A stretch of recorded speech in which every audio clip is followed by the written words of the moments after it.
That was a little more tricky because I couldn't just push him away and I couldn't put too much weight on his chest. That would surely wake him. What are you doing? His husky voice made me freeze in my movements. So much for not waking him up. Blushing crimson, I darted my eyes towards his face. He looked like a god with his hands folded beneath his head, his dark hair all messy from sleeping, his eyes hooded as he smirked at me, revealing a set of straight white teeth. Getting up? I said softly. My voice sounded normal for once. Why? He said, a frown creasing his forehead shortly. He moved his arms again, wrapping them around my waist as if to physically keep me from getting up. I shook my head, trying to break eye contact, but his stormy eyes seemed to draw me in. Up close, I could see the darker flecks like gold floating in them, mixed in with lighter shades of gray and soft streaks of violet. Because it's time to get up, I muttered. It's 7 a.m. on a Saturday, grammokoi, he said, raising one eyebrow questioningly. His accent was thickly Irish now, almost as if he wasn't bothering to talk properly. The accent was so thick that I couldn't even make out the last words, although that almost sounded more like a foreign language. I quickly looked to the beside table where an old-fashioned analog alarm stood. Shit, he wasn't kidding. It really was 7 a.m. Oh, I thought it was later. Surely Sarah wouldn't be up until at least 10. I could stay a little longer. Good, Alexander said, as if I'd spoken the last words out loud.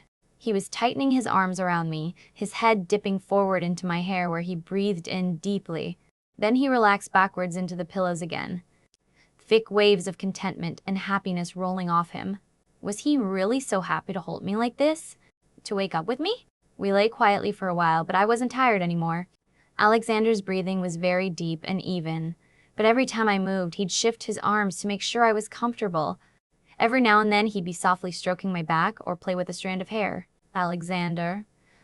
Or... While we were like this, he probably wouldn't mind answering a few questions for me. I was dying to find out what was up with his accents. I couldn't believe he really had two. Yes, agihamakoi, he replied. I could hear it clearly now. The last words were definitely a different language. Where are you really from? I asked, daring to look up to his face again. I wanted to see to make sure I didn't miss anything. I wanted to know if he was honest with me. It seemed like the Irish accent was something he hid. His face was very open, though. He looked pleased, in fact. Ireland, we all are, he replied, smiling fondly as if remembering pleasant things. Then why do you talk with a British accent at school? And if Bob and Sarah are Irish too, then why do they talk American? The questions tumbled from my lips now that my curiosity was getting the chance. He chuckled, his chest vibrating like last night, but I was so focused on his face that the wave of pleasure that ran through me went unnoticed enough. I wriggled around a bit though, my skin feeling as if I'd just been tickled. I really don't like the sound of American. Don't ask me why. I don't really know, he smirked, all traces of accent suddenly gone. His voice sounded strange, now that he talked properly, American all of a sudden. See, I have a knack for languages and accents, but the Irish is harder to understand for most people. He interrupted himself to laugh. If I talk Irish too much, it's hard not to slip into Gaelic for me. I lived a long time in London. British is almost natural to me as well. Bob and Sarah. They want to fit in a little more at school. That's why you can't hear their accent. Maybe they think people won't notice we're related either that way. He laughed again as he finished explaining. It was very clear that he was in a good mood now. I smiled at him. Oh, so that lullaby and those words you keep saying? They're Gaelic? What do they mean? He nodded slowly, smiling warmly at me. It sent butterflies flapping around in my stomach. Yes, the lullaby was something my mother used to sing to me when I was little. It's too long to translate, but it's about the moon and a human falling in love with a Baobab Sith. I wondered what that was. Baobab Sith, he pronounced it like Babe and She, and that reminded me of the name Banshee. My mother had told me a story about that creature, a spirit woman, luring men and killing them. I wondered if they were the same. And the words you said? Tea. Alexander cast me a lazy smile. Gramokroye? Yes, those. You said them last night a few times and twice this morning, I said, nodding. The way he said them made me think they meant something sweet, an endearment. Someday I will tell you, with a laugh he added, Gramokroye, Brittany. I frowned. But I want to know now. Who knew if I'd ever be in the position again to ask? We might not even talk again after this. It would be better if we didn't. He could lose his job after all, if the school found out he'd slept with me. That sounded wrong in my head. It made me blush. Alexander chuckled. I promise I will tell you one day. This time, I couldn't prevent the sigh escaping my lips at the vibration of his chest. My eyes closing as I shivered, unwanted thoughts of running my hands across his skin and kissing his amazingly soft lips again shooting through my mind. It didn't help that he suddenly ran his hands over my shoulders down to my waist, his fingertips skimming across the exposed skin at the bottom, where my shirt had ridden up just a little. Any more questions? He asked softly. Aren't you afraid you'll lose your job? I asked, equally as soft. It really worried me. He had his 2 siblings to take care of. I didn't want to cause problems. Wait, what was I thinking? We wouldn't start a relationship anyway. He was just being nice because of last night. Why would I lose my job? He wondered, one of his hands back in my hair, running soft fingers through it to disentangle the knots. It's against school policy, I mumbled, feeling my face heat up again. I meant just the fact that he was holding me in his arms right now, with me lying on top of him, in his bed. Not anything more serious, but still. I don't care about that agramo kroi, he was smiling, his eyes twinkling in amusement. He knew exactly what I was thinking. But, I spluttered, don't you need the money? Run one, I work at the school because I like to teach, not because I need to. He tucked the strand of hair he'd been playing with behind my ear. Oh, that was a new word. I own several restaurants and shops. I own several successful companies. If I didn't want to, I wouldn't have to work a single day in my life. There's no reason to worry about that job. You're more important than that. The last, he added completely serious, his hand tilting my chin upward so he could look me in the eye. Flustered, I said, will you at least tell me what a ruin means? I knew I screwed up on the pronunciation. He laughed. A run, it means something like my dear. There was a soft knock at the door, and then Sarah's muted voice said, Are you too decent? Blushing scarlet, I sat up straight. Oh, she already knew I was here, and she thought we were doing something. Of course, der Führer Og, come in, Alexander said, his hands grabbing my hips to hold me still. I was straddling him now, the blanket falling down around me to reveal that I was still fully dressed and that he only wore sweats, riding low on his hips. His chest was a vision in the early morning light, although looking at the alarm told me it was now nearly 10 a.m. Chiseled planes and shades that defined the muscles even more made it hard to peel my eyes away from him, and I knotted my hands into fists on my knees to keep them still. Morning, Sarah chirped happily as she stepped into the room. She was already dressed in a flowing white and blue summer dress, looking every bit like a supermodel. She held a phone in her hand that she stuck out to Alexander. Master Barati on the phone for you. Alexander took the phone with his left hand, his right still holding my hip. It felt a little as if he was making sure I wouldn't get up. Within seconds, he was talking low and quickly into the mouthpiece. What he spoke sounded very much like Italian. God, how many languages and accents did this man speak? Sarah's voice pulled me away from staring at him. I'm sorry. I should have gone looking for you sooner last night. Her blue-eyed gaze showed nothing but sincerity. I squirmed a little uneasily. It's all right. It wasn't your fault. Besides, you shouldn't have to babysit me. I repeated the words from last night, but I didn't feel the urge to add that we were both the same age this time. I know, but still. I should have. I don't know. Done something right? Sarah exclaimed. It was obvious she was feeling very guilty about it for some reason. Sarah, I told her, trying to keep my voice as light as possible. It was hard because of the awkward position I was in, on top of her brother who wouldn't let me go. I really don't blame you. I know you would have helped me if you could have. Besides, it was very satisfying to kick him and get away myself. I hope he had trouble walking straight after that. Sarah smiled and then giggled. Oh yeah, he was limping badly when he came down the stairs. Think your sister went to take care of him though, stepsister. I corrected her, squirming again when Alexander's thumb started rubbing circles through my t-shirt. Yeah, stepsister, you two are nothing alike. Don't worry, everyone knows that, Sarah agreed. She winked and then nodded towards Alexander. He was still on the phone and seemed oblivious to our conversation. Tell him breakfast is in 10, okay? With those words, she spun around and darted back out the door closing softly behind her without making as much as a sound. Great, she didn't seem surprised at all to see me there. It almost seemed as if she was expecting it, or as if she was used to this kind of thing. I cast one look at Alexander to see that he was still on the phone, not looking at me but at something on the ceiling. Now, to get up quickly, I shifted a little to the side, but his hand kept me from moving more than an inch. The other direction yielded the same result, and pushing up with my knees didn't help at all. I didn't even see the muscles in his arms tense as I moved, even though he must have been using quite a lot of strength.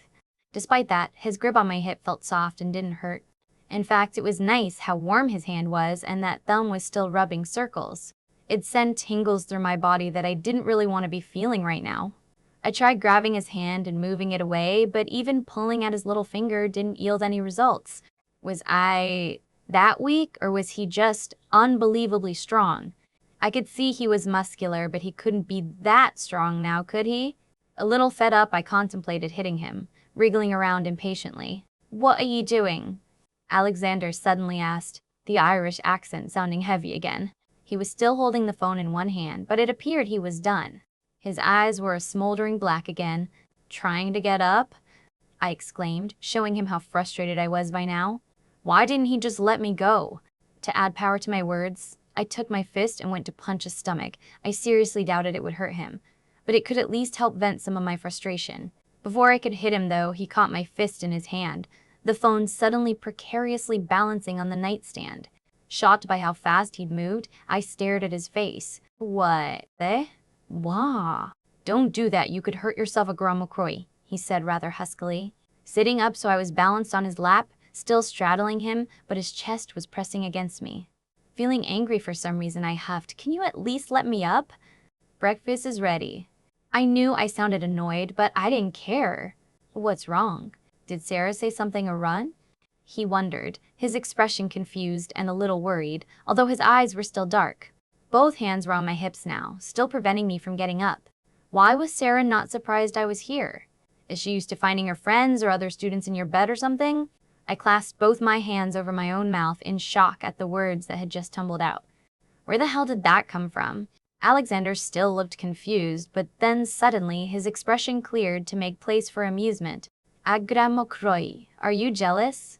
This time he didn't stop me from hitting his chest. I winced slightly at the hard impact. Even from this close, it felt like hitting stone. "Of course not. I assure you, there's never been a student in my bed before." "You are the only one." He was still smiling as he said it, but something in his eyes told me he was deadly serious. Especially his last words, they seemed to mean so much more. Then why wasn't Sarah surprised? I muttered, still determined to get all my questions answered. I was still blushing, and I felt almost embarrassed about what I was asking now. After all, this didn't mean anything. He was just being nice because of Fort. "Sarah doesn't get surprised easily. She always seems to know everything," Alexander said, shuddering at the thought as if he was a little creeped out about that. "Seriously, that girl has ears and eyes everywhere." I nodded slowly. I had noticed all those looks and knowing smiles she'd been giving me and Alexander too, come to think of it. Wait, what did that mean? Did she think we had feelings for each other or something? "We need to get up. Breakfast is nearly ready," I told him. He nodded. "Did I answer all your questions? A gramo quoi?" But his hands had finally let go off my hips so I could get up. I frowned at him as I hurriedly got up, nearly tumbling to the floor in my haste. Not really. I felt cold now that I wasn't touching him anymore and a little less whole, but that didn't make any sense. "I'm going to get dressed. Bye." With that, I was darting out the door, his laughter chasing me all the way to my room. What he was finding amusing, I didn't know. Probably my hasty and ungraceful exit. Great, I just made a fool out of myself. After I got dressed and made my way to the kitchen, I could already hear voices drifting up. Was that Bob talking? Since when did he talk so much? When I reached the kitchen, they were all sitting there already, all off them looking like the picture of perfection. Bob's mohawk for once, not messy, but straight, and of course Alexander wearing loose jeans and a tight black tee. I sat down hesitantly. All three of them were looking at me. Sarah with an incredibly happy expression on her face, while Bob looked more serious. But a smile was tugging at his eyes. He had a tinge of concern mixed in there, though. Alexander looked the picture of satisfaction. He seemed to practically glow, and his eyes, when they met mine, seemed to hold a spark. "Morning, Bob," I said, trying to ignore how uncomfortable I felt. Disguising my unease by starting to eat, it seemed they were all already done. Was I that late? They picked up their conversation easily. It was about something they'd done last weekend. A hunt they'd all enjoyed quite a lot. I wondered about the fact that they went hunting. I didn't think Sarah was the type for that at all. Hunting boys, now that I would understand coming from her. The doorbell rang, and Sarah was already halfway out the door. "That's probably your chauffeur, Brittany." My chauffeur? I hadn't arranged for anyone to pick me up? So what was Dannis doing here? I was hurrying after her, my breakfast forgotten. Dannis? I didn't ask you to get me. How did you know I was here? I called out, but I stopped in my tracks when I reached the front door, shocked by the sight before me. Sarah was pressed against the door jamb, her arms wrapped tightly around Dannis's neck, one hand in his blonde curls. Her legs she'd wrapped around his waist, pulling him even closer, and I didn't want to know where the hell his hands were. Most importantly, they were kissing like their lives depended on it. My mouth hanging open, I just stared. What had gotten into them? This was just the weirdest thing ever. Sarah hadn't tried anything with a guy last night as far as I'd seen, but now she was making out with Dannis, whom she hadn't met until just now? Come, I'll drive you home. They'll be busy for quite some time, Alexander said, appearing by my side and pulling me with him out the door. He picked up his keys from that silver dish along the way. One last look as the door closed behind us told me they were, still kissing, making their way up the stairs now. I cringed. I didn't want to see that. We didn't talk in the car as he drove me home, and the silence was comfortable despite of this morning and last night. I guessed our shared shock of seeing Sarah and Dannis like that had something to do with it. After a while, I ventured to ask, "What was that?" Alexander didn't immediately answer, but said then, "A reunion." It sounded like he had to think about what he said. There hung more to that single word then, just a simple reunion. I didn't think they'd met before anyway. I had talked to Sarah about Dannis, and she had shown no sign of recognition after all. When the big, cold house that I was supposed to call home came into view, I couldn't suppress the sigh from escaping my lips. He pulled up into the driveway effortlessly and left the engine idling. "Hand me your phone," he said, preventing me from getting out of the car. Shocked, I stared at him for a moment. My phone? What did he want with that? I pulled it out of my pocket and handed it to him, though, when he held out his hand and looked at me. It was a look that said, "You better obey me." I'd only seen him look at a few people like that before, kids in class that were disrupting the lesson. I dropped my old crappy phone in his hand and shrugged. Why? He was already typing something into my phone. "I'm giving you my number." He glanced at me as he handed me the phone back, his face completely serious and tinged with worry. "Do not hesitate to call me, okay? If there's something wrong, anything at all. Or if you just want to hear a friendly voice," as he spoke. A soft caress touched my mind, easing some of my anxiety and worry. It didn't take away the sense of foreboding, though. Dannis being sent to pick me up? Did that mean my father was home? Okay, I blushed again. I wanted to stay in his car and go back home with him. I didn't want to go back to this house ever again. Nothing but unhappy memories so far, and being with this family was anything but nice, ever. I felt a little like Cinderella sometimes. Taking a deep breath, I opened the door to get out. A hand on my arm stopped me. "I mean it, Britt. Call me if there's something going on. If you want to get away, I'll come to pick you up again." His eyes were large and stormy as always, but now also filled to overflowing with concern. I nodded and forced a smile, to show him I was fine. He didn't seem to buy it. "One last thing, Britt. Will you tell me his name?" His voice sounded remote and controlled again, steel covered with silk. I shivered. I knew exactly who he meant. "Fort, that's all I know." Alexander nodded and let go of my arm at last. I hurried out of the car into the front door. Rubbing my arm where he'd touched me, the skin was tingling. I waited at the front door to watch him drive away, waving half-heartedly. When the flashy red car was gone, I turned and knocked on the door. I didn't have my keys on me. They were still in my bag in the guest room in Alexander's house. With Sarah and Dannis's shocking surprise, I'd completely forgotten about my bag. I took a very deep breath and squared my shoulders as I stepped into the house. The maid who'd opened the door smiled sympathetically at me and pointed towards the living. "Your father is in there." I knew he was home. As I stepped into the living room, my father didn't waste time and started yelling at me right away. Occasionally helped by my stepmother, with Jennifer piling on lies about my bad behavior. There was just one thing keeping me standing all that time. Andy. His nanny was nowhere to be seen, but Stephanie held his hand in a bruisingly tight grip. If he tried to get away, either my dad or she would snap at him that he should stand still, that he had to know what his big sister was doing wrong. It made my blood boil. The poor kid was crying relentlessly. He knew it was all lies, but it hurt him to know they were hurting me. It was very hard to drive away. I knew she was hurting, although I didn't know why. The urge was very strong to barge into that house and kill everything and anyone that was causing it. I knew that she wouldn't appreciate it if I did. She was a gentle soul. I knew she wouldn't be happy if I went and killed that fort either, but I wasn't going to let him get away with assaulting my mate. Grabbing my phone, I snapped it open, dialing a number from my contact list. I didn't bother restraining the growl that ripped from my throat as the phone was picked up. Thomas, I demand repayment. Your son assaulted my mate. The words were pulled together in a long snarl and my mouth twisted around the word son. I didn't hold my fangs back as they pushed through my gums, fueled by my anger. The man on the other side of the line growled as well before saying, "Change your tone, vampire." As the alpha of the pack of werewolves in town, he was one of the few that wasn't scared of me. In a fight I would still win easily, but his rank allowed him more privileges. I'll be damned if I will. Your son tried to rape my mate last night. I have a right to rip his fucking head off. Be happy that I haven't done so yet and went to you instead. To anyone human, my words would have been unrecognizable, but Thomas had no trouble understanding.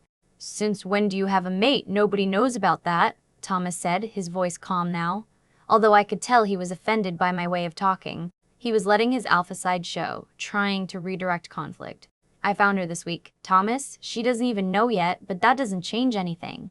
He still tried to rape her last night," I explained, my initial anger having burned away now. I pinched the bridge of my nose. "That means Fort didn't know she was yours, though." "You can't expect him to stay away if she's not marked," Thomas said, defending his son and future alpha. It was his very own pride I was laying accusations to as well. "Thomas?" I growled his name again. "That doesn't take away the fact that he tried to rape someone, whether she's my mate or not. That's against the rules. It's wrong. He needs to be punished." It was quiet for a moment before I heard Thomas sigh. "Will you allow me to punish him? Or do you demand your right of repayment?" The monster inside me wanted nothing more than to get the chance to pound Fort's face to mush, but my rational side said, "Fine, but if there's another incident, I won't be so nice. Be glad I came to you first. You know I didn't have to do that." I knew that if Fort showed up at school on Monday, all battered and bruised, Britt would know I was responsible for it. She must have seen the anger on my face when she told me the name. She probably thought I didn't know who he was, though. "Nathan, I will deal with this. No pack member of mine gets away with attempted rape. I just want to know one thing." "So, what?" The angry beast inside me roared. After this, I knew I had to go out to feed. The anger had made me hungry, and I needed to stay in control. "Are you certain it was Fort? And that he really tried to rape her? Do you have proof?" Thomas's voice was completely reasonable, and I knew he had to ask to make sure the punishment he would hand out was just.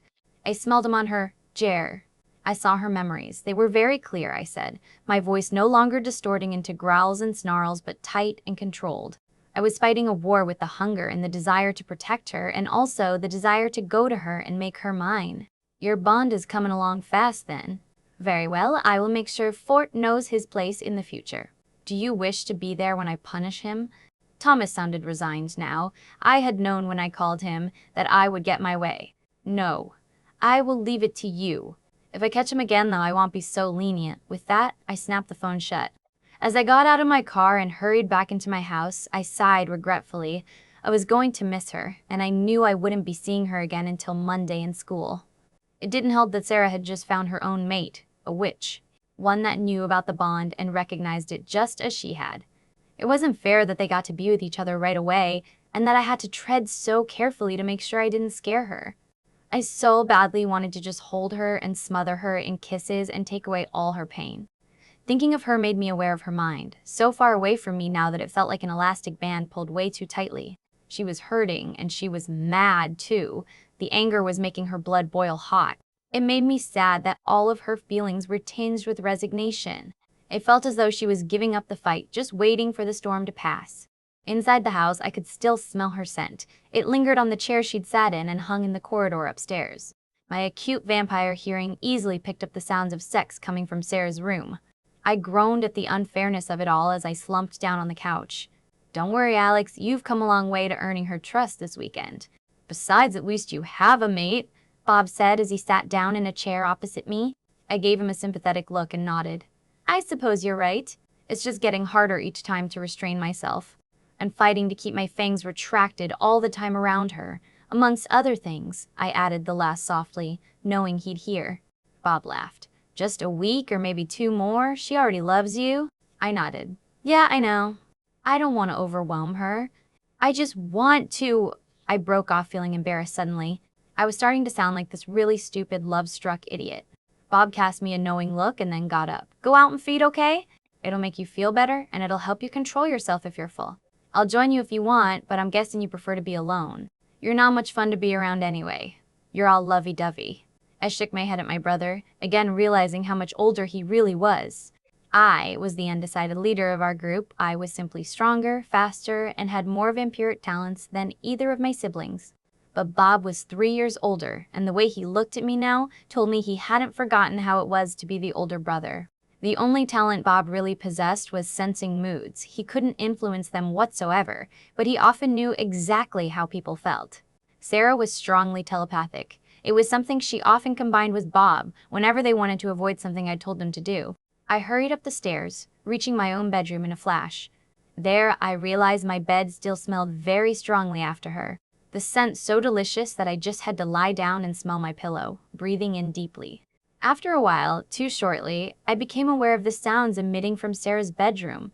I couldn't stand hearing that for very long, so with a reluctant sigh, I got changed and then hurried out the door.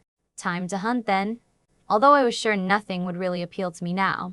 Not when I hadn't yet marked Britt and made her well and truly mine. She was crying now, so I was guessing she was alone in her room. Every fiber in my being was yelling at me to go to her and make her feel better.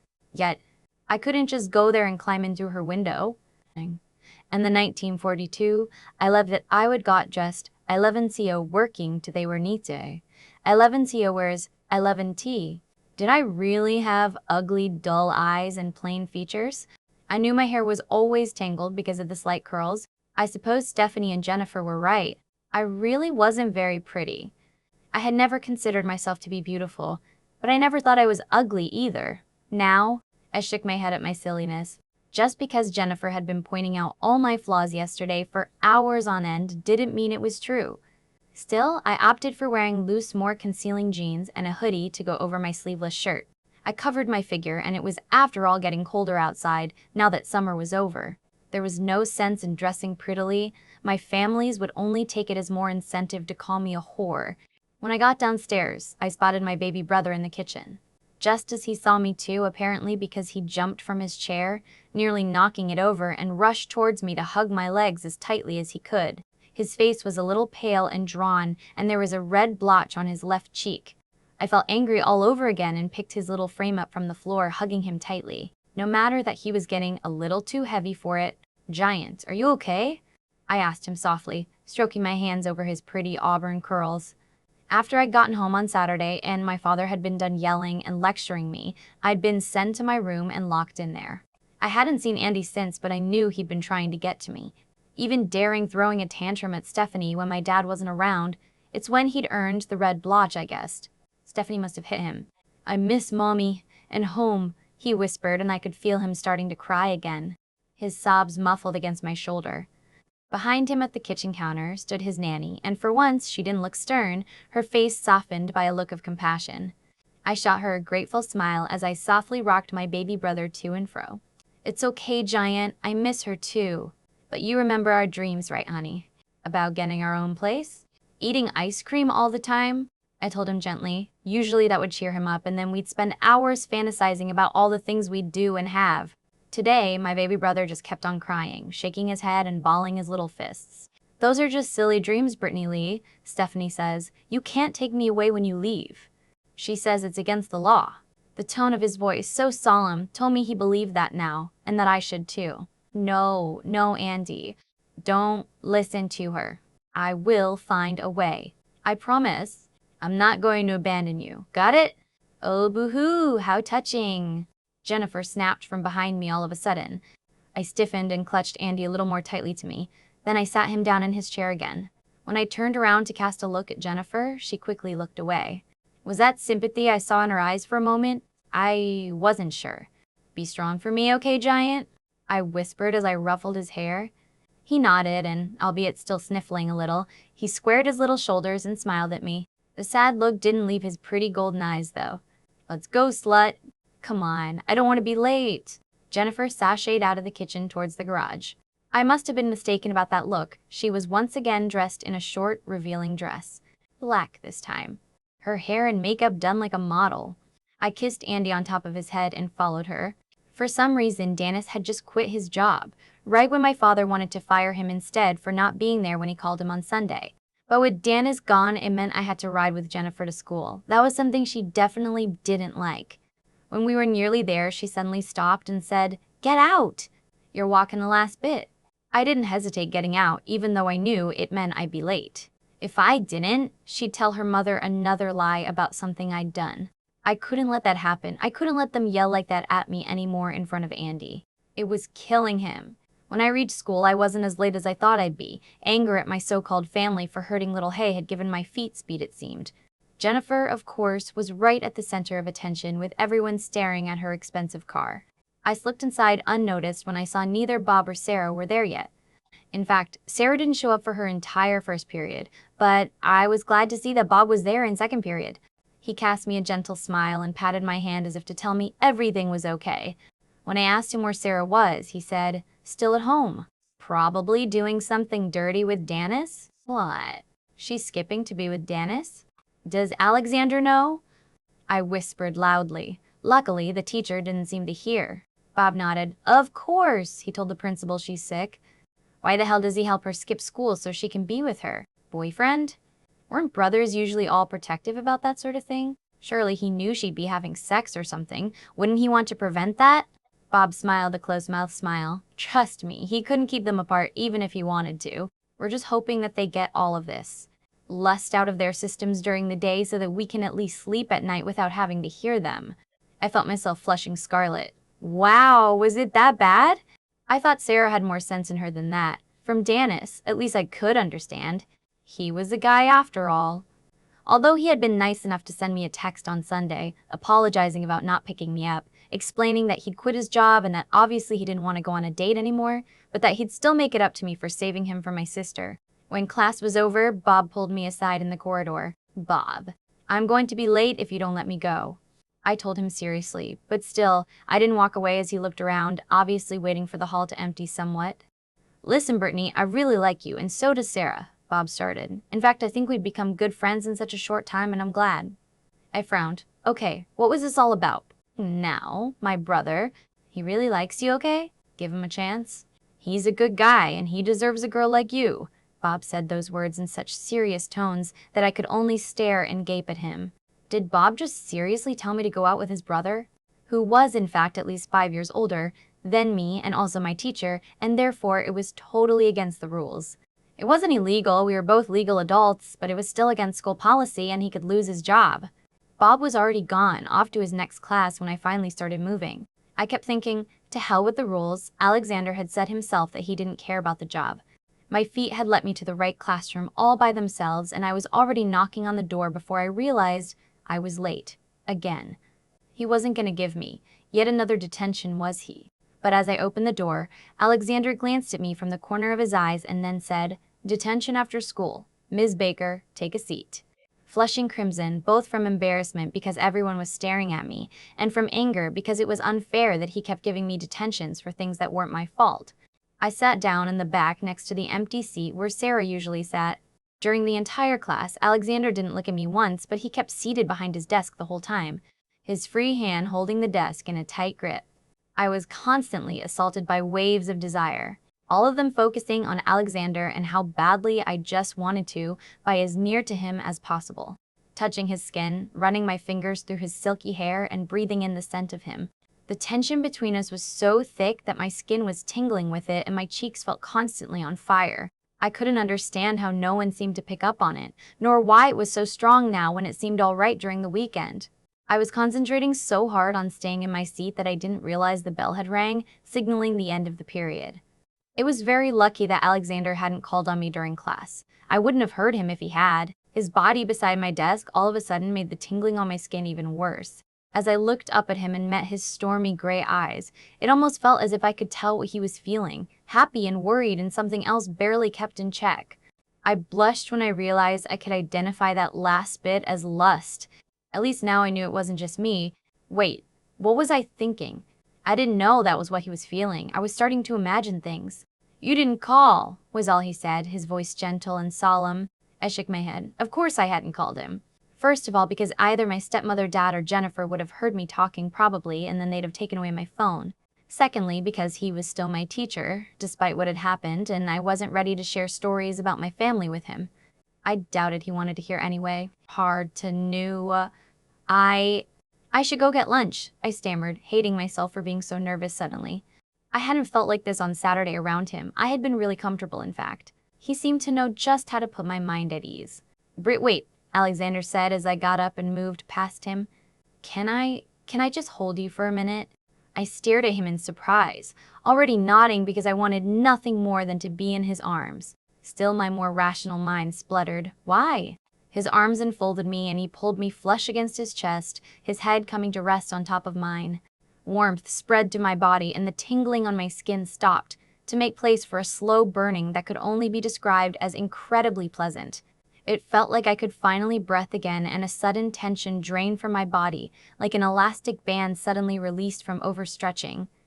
I wrapped my own arms tightly around his waist, snuggling even closer and breathing in his amazing scent deeply.